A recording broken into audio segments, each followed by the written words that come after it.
Let us learn communicative skills.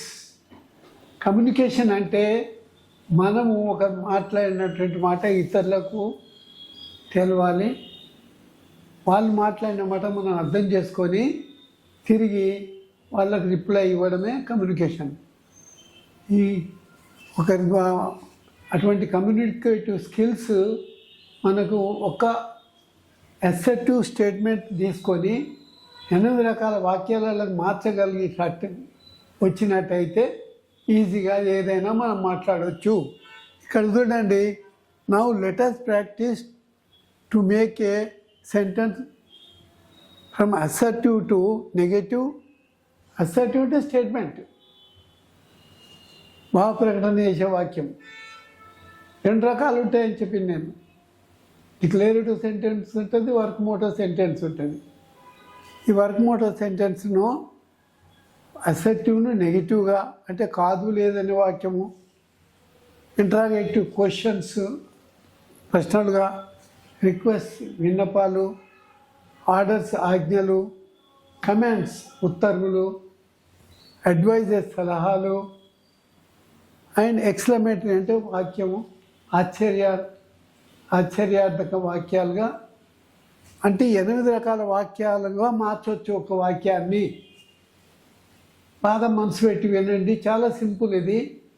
మీరు ఇప్పటిదాకా కంటిన్యూగా, ఒకవేళ మీ ఫ్రెండ్స్ కానీ మీరు కానీ మరెవరు కానీ నడమ ఇంటే రాదు.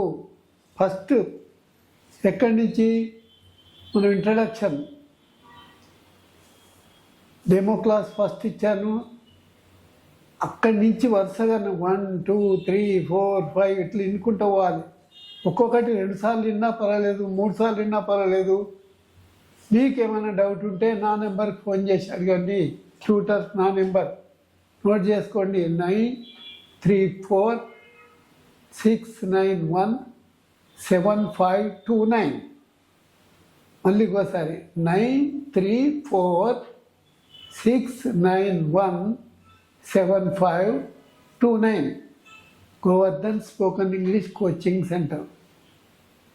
సార్ నాకు ఈ డౌట్ ఉందని మీరు అడగొచ్చు నన్ను నేరుగా. I will clear at any time. I'm ready to help. Now you see, ఒకటి, we should learn to operate a laptop. మనము ఒక ల్యాప్టాప్ ఆపరేట్ చేయడం అనేది నేర్చుకోవాలి. ఇదేంటి అసర్టివ్, ఇది ఒక భావ ప్రకటన చేస్తున్నాం. మనం ల్యాప్టాప్ ఆపరేట్ చేయడం నేర్చుకోవాలి. దాన్ని నెగటివ్గా షుడ్ నాట్, ఇక్కడ నాట్ వాడినాం. We should not learn to operate a laptop. Negative, మనం ల్యాప్టాప్ ఆపరేట్ నేర్చుకోవద్దు అనేది నెగటివ్. ఇది కాదు లేదనేది. మూడోది, should we learn to practise to operate a laptop. ఇక్కడ మనం మొట్టమొదలే హెల్పింగ్ వర్బ్ టు వాడినాం. నేర్చుకుందామా మనం? Should we learn to practise to operate a laptop. Interrogative, మనం హెల్పింగ్ వర్బ్ టు వాడినాం. షుడ్ వి అని డౌట్. ఇక్కడ should we not learn to operate a laptop. Interrogative negative. మనం laptop should we not learn, మనం నేర్చుకోవద్దా to operate a laptop. ఇక్కడ why ఉపయోగించను. Why should we learn to operate a laptop.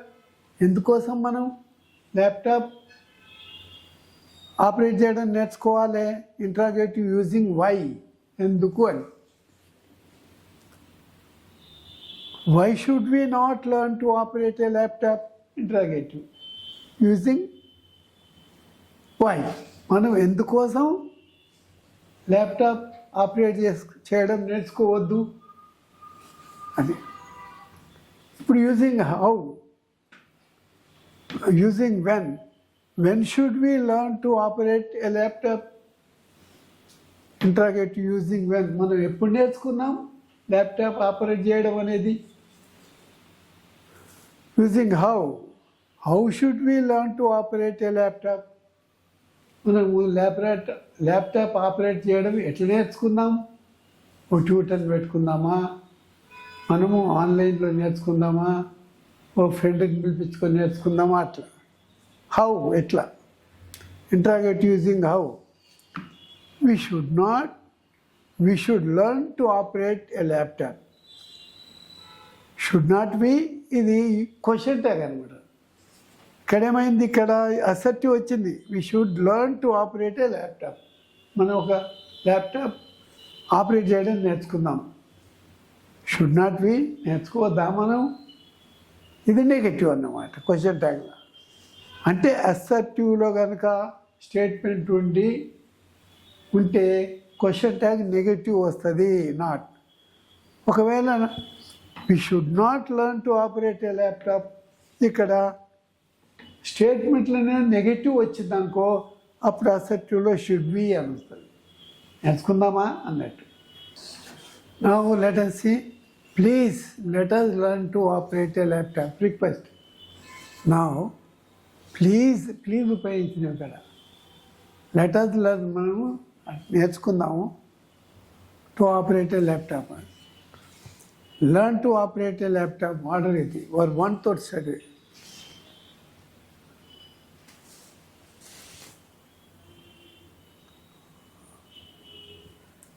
Advises better to learn to operate a laptop. ఇక్కడ subject దాగి ఉంటుంది. You కానీ వి కానీ మనం పెట్టుకుని తిరిగా. ఇక్కడ we better to learn to operate a laptop. మనం ల్యాప్టాప్ ఆపరేట్ చేయడం నేర్చుకోవడం బాగుంటుంది అని అడ్వైజ్ అది. Exclamatory oh, we have to learn to operate a laptop. ఓహో మనం నేర్చుకోవాలి కాదు, ఎక్స్క్లమేటరీ ఇది బ్రాకెట్లో ఉండాలి ఇది. ఇప్పుడు మనం ఒక్క వాక్యాన్ని 8 రకాల వాక్యాలలో మార్చినాం. అంటే మన అవసరానుకూలంగా ఎప్పుడు ఎవరితోటి ఎట్లా మాట్లాడాలి, ఏ సబ్జెక్ట్ ఏ సెంటెన్స్ ఉపయోగించాలనేది సందర్భాన్ని బట్టి మనం వాడడం నేర్చుకోవాలి. ఇది బాగా ప్రాక్టీస్ చేయాలి. ఇప్పుడు C how we have changed one assertive statement into 8 types of sentences. We must observe when we used third person singular number, present perfect లో వాడేటప్పుడు థర్డ్ పర్సన్ సింగులర్ నెంబర్ వాడితే హ్యావ్ హ్యాస్ పర్ఫెక్ట్లో ఎట్లా వాడాలనేది బాగా గుర్తుంచుకోవాలి.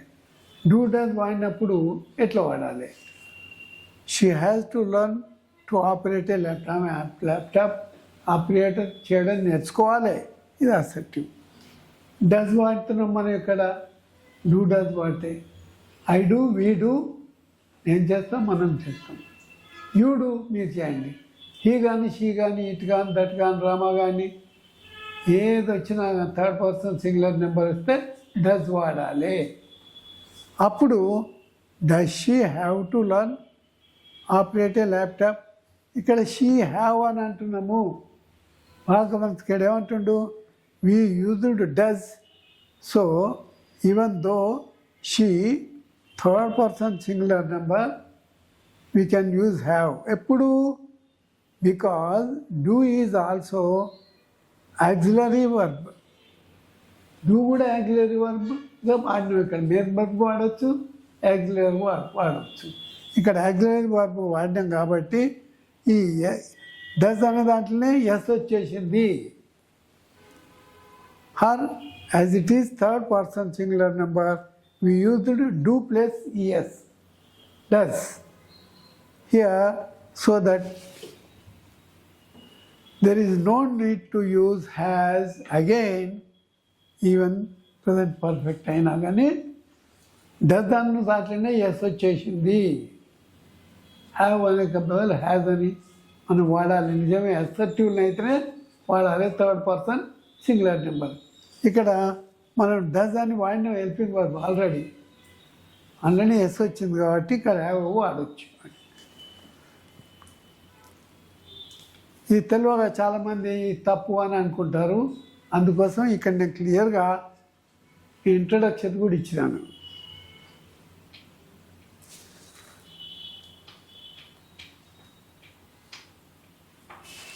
Now choose the correct spelling. I will give correct answers next day.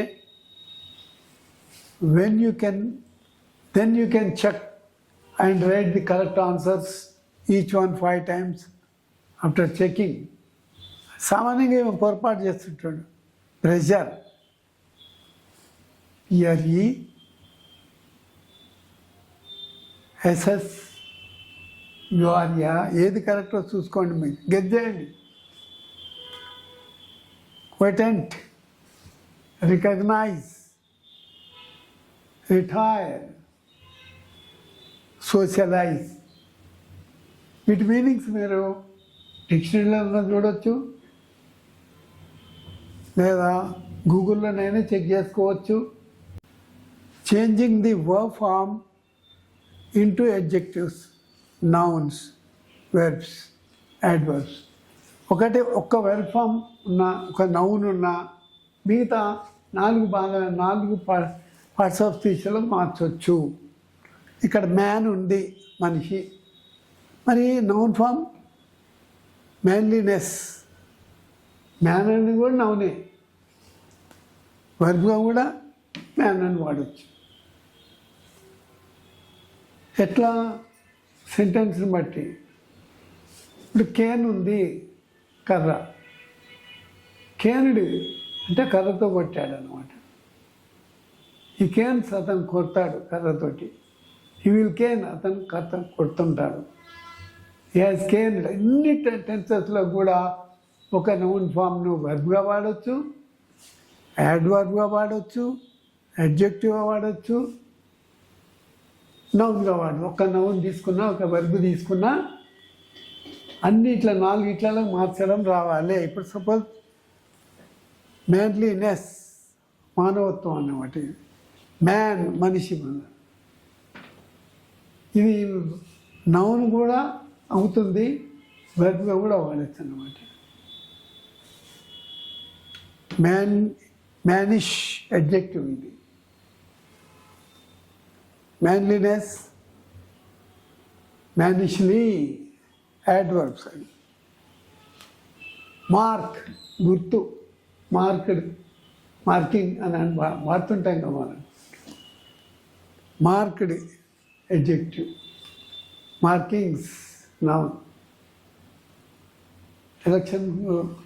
Electoral రాసేటప్పుడు ఆయన marking చేసుకొని పోతాడు. మొట్టమొదటి ఈ ఊర్లో ఎన్ని ఇళ్ళు ఉన్నాయి మార్కింగ్ చేసుకుంటాం. 1 2 3 4 అని మార్కర్ పెన్ తోటి. చూడండి, మార్కర్ అని మారుతున్నాం మనం. అంటే పెన్ ఉంటుంది ఒకటి, అది పోదు, వర్షం పడ్డా పోదు. మార్కర్ పెన్ తోటి గోడ మీద రాసుకొని వెళ్ళిపోతాడు, పేర్లు రాసుకుంటాడు, ఊళ్ళో ఎంతమంది రాసి. అందుకోసం మార్కింగ్స్ నౌన్స్ అవి. మార్కెడ్లీ యాడ్వర్బ్. మ్యాచ్, జత చేయడం. Matchless adjectives. మ్యాచ్ మన నౌన్.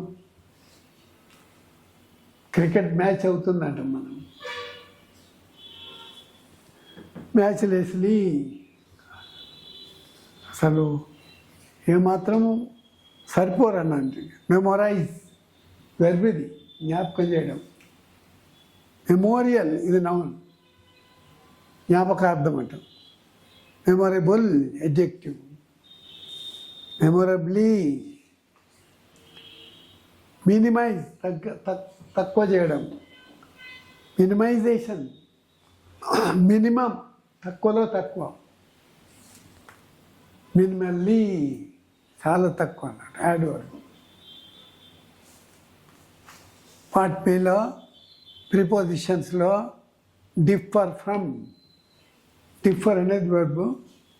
ఒకరితో కానీ ఒక విషయంలో కానీ భేదం కలిగి ఉండడం. Chinese will be differ from Indians in appearance. ముఖ కవళికల్లో చైనా వాళ్ళ ముఖానికి మన ముఖానికి తేడా ఉంటుంది, బాగా గమనించి చూడండి. అపియరెన్స్లో నీగ్రోస్ అపియరెన్స్ వేరే ఉంటుంది. ఇక్కడేంది Chinese will be differ from, చాలా వాళ్ళు భేదం కలిగి ఉంటారు. ఫ్రమ్ ఇండియన్స్ ఇన్ అపియరెన్స్ అంట. అవుపడంలో పట భారతీయులకు చైనా వాళ్ళకు అపియరెన్స్ తేడా ఉంటుంది. డిస్టింగ్విష్, ఉన్నత స్థాయి కలిగి ఉండడం.